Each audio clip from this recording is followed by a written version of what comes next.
So I want to do a YouTube video, and I think one of the things I keep seeing is people doing bonds wrong. So I'm going to start with Flemish. So what I said to Ollie, who's behind the camera now, as I said, let's make a mock situation. So we've got 2 planks out of the yard. They're 2 3/9s, 7/8. So I said, right, go and draw an elevation, a 7/8 on a piece of paper, put me 2 windows and a door in it. Random sizes, random columns. So what Ollie come with was a 1360 pier. Coincidentally it worked. So you've got your stretcher over a header and a closure, stretcher header, stretcher header, stretcher header, and it works to the reveal. So we know in Flemish Bond, if you've got a stretcher on one side, you have to have a stretcher on the other. So we've got a 1210 window here, and it doesn't work brickwork, as you can see. So where you'd start is, you've got a stretcher there, so you put a stretcher there. So you go header, stretcher, header, stretcher, header, header. And what you're left with in the middle is a broken bond situation, which you always try and work centrally. So on this occasion, we got a double header, which is a perfectly legitimate thing, under the window frame. And this, in theory, you would have to set at the bottom. So this plank would represent the concrete block before you start doing any face work, because all the windows and doors have to be set from the ground, which avoids then closures up frames and all the rest of it, and bonds just willy-nilly. So what he did then was a 1210 window and a 780 column. 780 again doesn't work brickwork. So we've got another broken bond situation, but in this case, rather than a double header, we've got a double stretcher. So you've got a header, closure, stretcher, stretcher, header, closure. Underneath you've got a stretcher, header, stretcher, stretcher. Perfectly legitimate. That's all you can do with this size of column. In a real life situation, if the frames are being made or whatever, you might be able to adjust that. But what we're saying is these windows are made and that's the size, and we can't alter them just for the purpose of this scenario.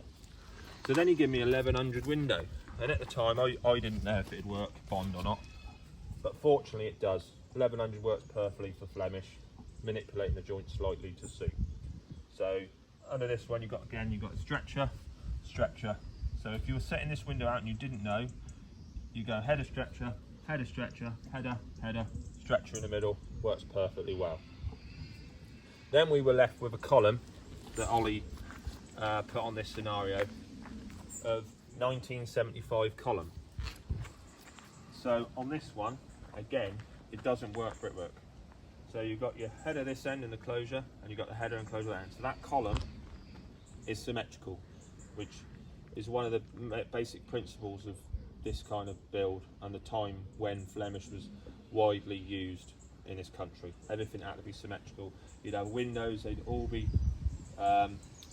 one above the other, and everything would work out like that. So what we've got another double header feature. So header, closure, header, stretcher, header, stretcher, header, stretcher, header, closure, stretcher, header, stretcher, double header. And then underneath it's central. Obviously with a double header, one's central, the next one's slightly off, but that is what it is. So then you end up with a header closure on this end, and in an ideal world it works the same as the far end, as I said before.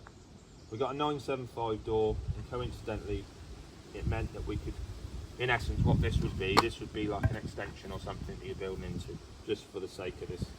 So then you'd have the same as that end, and then because this doesn't work brickwork, you've got the double stretcher like you had before, another form of the broken bond. So in this stretch alone we've got